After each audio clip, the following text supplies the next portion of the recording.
So Antonio, I've seen a couple of questions that you've posted on our page, and I'm going to take one first about the entrepreneurship journey. And I think it really is a leap of faith. I don't think anyone is going to go into being an entrepreneur and actually being able to predict what the outcome's going to be.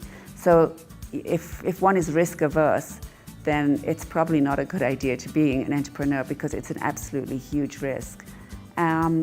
As you probably know, I gave up a full-time, very good job actually at Barclays and set up my own business 20 and a half years ago now.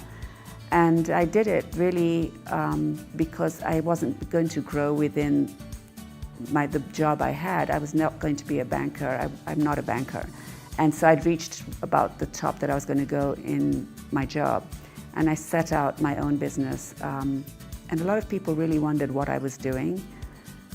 But it's been a really fascinating journey. It's been difficult at times. It's had success, but it's also had failure. And I always say that, they come in equal measures. So I embrace both. I've won lots of awards and done some really outstanding work.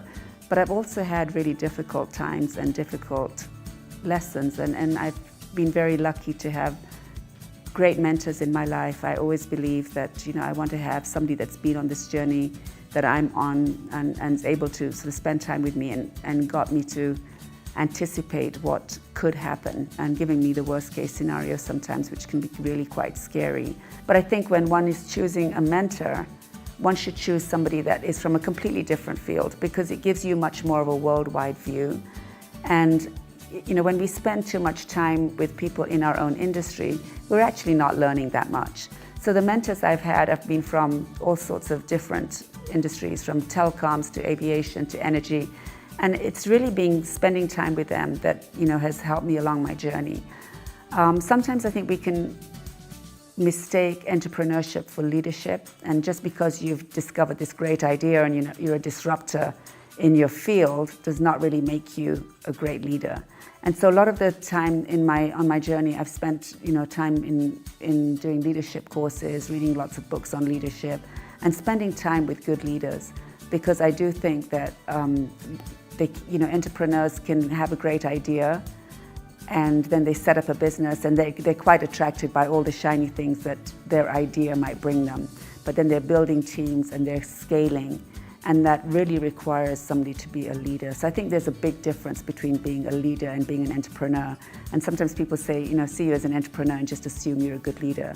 But even people who do have good ideas and are entrepreneurs need to lead, but they also need to bring on the people to help them lead and help them to grow and help them to scale. So I've been very fortunate in my journey to have a great team, but I've also spent lots of time on leadership. And I do think that leadership is not about positions or titles. Leadership is really about you wanting to empower and build people that will be the next you, or be the next better than you.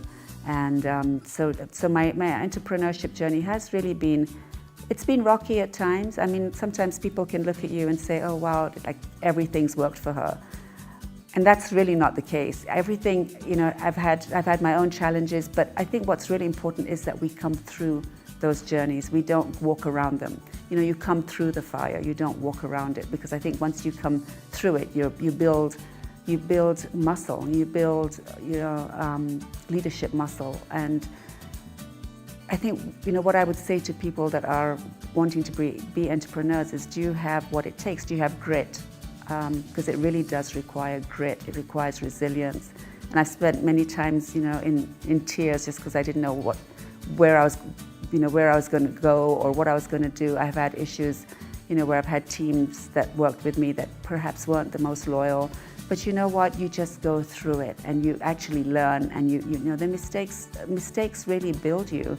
And I look sometimes at things that did not work out for me, and at that time have been devastating. I just wanted that particular client, or I wanted that particular project, and I didn't get it. And that can just crush you. But when you look back, there's always a reason why you didn't get it, and always a reason why there's something else that comes along that might be bigger, or that might require you to have much more time, that if you'd taken what you really wanted, you might not have been able to focus on the bigger picture. So, yeah, it's been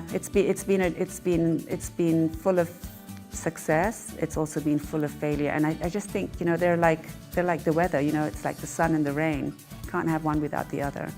And it's, you know, I think for me, what I would say to people that want to start out their own businesses, if you think you have a great idea and you have checked out the market, you've done your market research, and I have to admit, I didn't do any market research, but I kind of knew the market because I've been working in that field, then I would say, you know, if you have, not everybody is going to be an entrepreneur. Not everybody can. Entrepreneurs need people that they can hire. And so, if not everybody can be in their own business, but the one thing and the one word that I would put to, if you want to be an entrepreneur, is grit. And if you don't have grit, just don't do it.